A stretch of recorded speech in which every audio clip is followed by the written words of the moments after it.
जा रही है। अभी अभी हमारे भाई साहब से रवा सब सुनने की माई बाबू के सेवा लोग नहीं खन तो बात सही है। सब कोई ऐसा नहीं है, 100% में 2-4% है जो माई बाप की सेवा नहीं कर रहा है। बाकी 95-96% अपना माई बाबू की पूजा कर रहा है, देवता समान मान रहा है लोग। लेकिन आज जवाना अपना माई बाबू के नहीं खन मानत, कारण क्या है? जो नौजवान भाई अगर ये समझ ले कि आज जैसे मेरे पिताजी बुजुर्ग है वैसे एक दिन हम भी बुजुर्ग हो जाएंगे, तो जान जाए कि अपना बाप की सेवा कबू न छोड़ी ना जी। जाना घर में नई नवेली दुल्हन अवतारी अपना सास के बूढ़ी देख के सोचतरी की बैसाखी पर चलती है, पोलिया मार दे, लकवा मार दे, ओकरा से लोग घृणा करत, ओकरा के सेवा नहीं खे करत। जे दिन अगर हृदय में यह ज्ञान हो जाई एक दिन हमरो सास बने का, हमरो ददिया सास बने का, नानी बने का, हम वैसे ही हो जाए। ये दिन ये बात जे दिन एहसास हो जाई वो दिन समस्या खत्म हो जाएगी, सब अपनापन माने लगे। लेकिन सब केहू नहीं थे, बहुत लोग बाड़े 95-96% अपना माई बाबू के लोग पूजा करता, 2-4% लुहेड़ा तो हो ही जाता है बाबू। कहा भगवान भोलेनाथ कितना परिपूर्ण परिवार हल है, लेकिन उनकरो परिवार में 2-4 गो लफुआ लोग जन्म ले ले, अंधकासुर, भौमासुर, जलंधर, लौनासुर। जैसे अभी सुनत रही हनुमान जी के 4 गो बियाह का था, 5 गो 4 गो हम तो नहीं सुने हैं। ये जान रहे हैं कि भगवान सूर्य के यहाँ तो ज्ञान पढ़ने के लिए गए थे, लेकिन भगवान सूर्य उनको शादी का प्रस्ताव ने रखा था, लेकिन हनुमान जी ठुकरा दिए थे। न जानी कौन किताब में बियाहवा करल थे, हम हाथ जोड़ी थी, हमरा नहीं पता। हाँ, हमरा ना है पता। एगो हम जानते हैं कि वह अयोध्या नगरी में मैया जानकी एक बार हनुमान जी से कल के हनुमान तू काम करो, तू बियाह कल। हनुमान जी कहता रहे कि हम तनी मनी हमार उम्र हो गइल बा, ई बुढ़वा से के बियाह करी माई, कहले कि जितना तारा उम्र हो गइल बा उतने एगो उम्र के लड़की हम ठीक करके रखले बा। निकले के ऊ के ह, कहले कि ऊ ह मंथरा, जे के कई के दासी रहन हिया। मंथरा के नाम सुन ले शादी माता जानकी सेट करत रही। एक दिन हनुमान जी मंथरा के घर में आधा रात में घुस गईले, लोग पकड़ ले कहले करे लड़का के हनुमान जी के मंथरा से विवाह के बात होखत रहे, और विवाह से पहले ही लड़का ई लड़की की यहाँ तो हनुमान जी के सदी कट गए। हनुमान जी कहले कि माई हमारा प्राण बच गई। हनुमान जी के ब्रह्मचर्य के भ्रष्ट हम कहीं प्रमाण ना देखनी, दत्तकथा बहुत है। मकरध्वज पुत्र हवे लेकिन ब्रिज से पुत्र ना हवे। लंका जरैला के बाद ऐसा प्रमाण मिलेला कि अरार पर उनका अग्नि के पसेना चलत रहे, मछली अग्नि मछली पी गई रहे, वो अग्नि के पसेना शरीर से वह मकरध्वज के जन्म भइल। अब भैया तरह तरह के किताब आ गए, तरह तरह के लोग गवैया आवता, पता नहीं खिंचा तो लोग का करे हैं।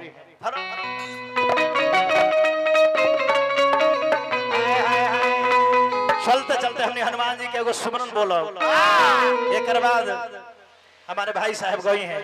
हमने समय ज्यादा ना ले, दिन के कार्य कम टाइम में 3-4 राउंड हो जाए के चाहिए, टेक्निकल भी सीखिए। हाँ, 3-4 राउंड हो जाए के चाहिए कम समय में।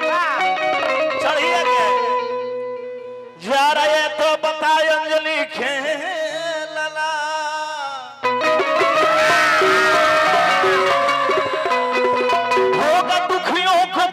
गुजारा नहीं जब कि निर्मल हूं मैं, तुम ही भी रहो, क्या मिलेगा तुम्हारा सहारा। लोग कहते हैं कि दिन परवर हो तुम, दीन दुखियों को भी रहवार हो तुम।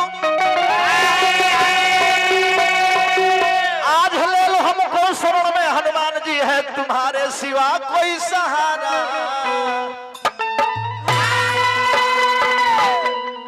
तनी खड़ा हो जाओ। छकरबंधा के पंचायत समिति महोदय आदरणीय मदन सिंह भोक्ता जी की तरफ से 500 रुपया के पुरस्कार रखला पानी में भी न तो नंद बाबा के कृपा बनल है, भगवान कृष्ण कन्हैया के कृपा बनल है। दिन दुगुना रात चौगुना बढ़त रही रुआ। आज रुआ पंचायत समिति बानी, आए वाला भविष्य में जरवा से आगे जे पद होकरा सरवा चुनाव लड़ी। एगो फोन कर दे, बिना पैसा के हम प्रचार के सर बना के भेज दे। पैसा ना एगो लय आई बड़ी पुराना लय है खियर माई हमर मुहली के मार मरल बाड़ी खियर माई हमर मुहली के मार मरल बाड़ी तो से उठा से मर के पिछिया लाल कोइले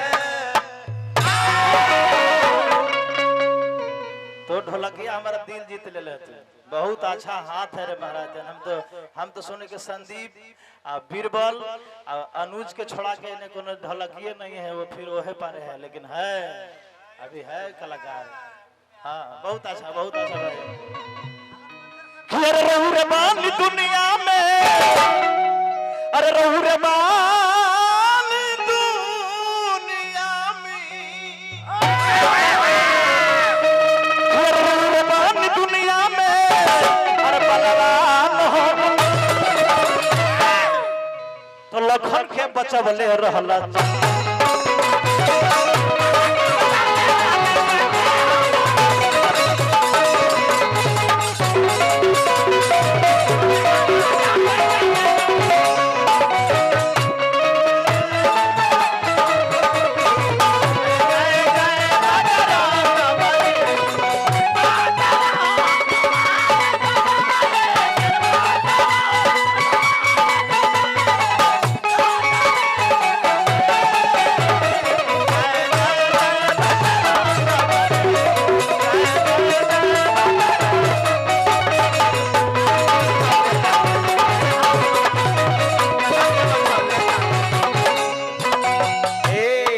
हरि भक्ति जे हाला होला सबसे पहले आइले हरि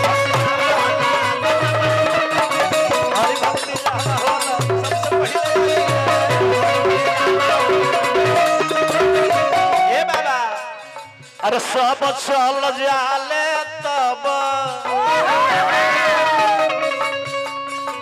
सब चल जाले तब सबसे पिछवा जाइले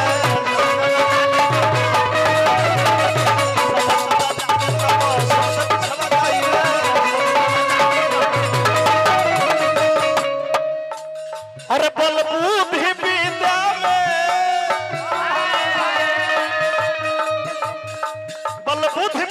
में बल बुद्धि विद्या में महान हनुमान तो लखन के बचवले रहला जान हनुमान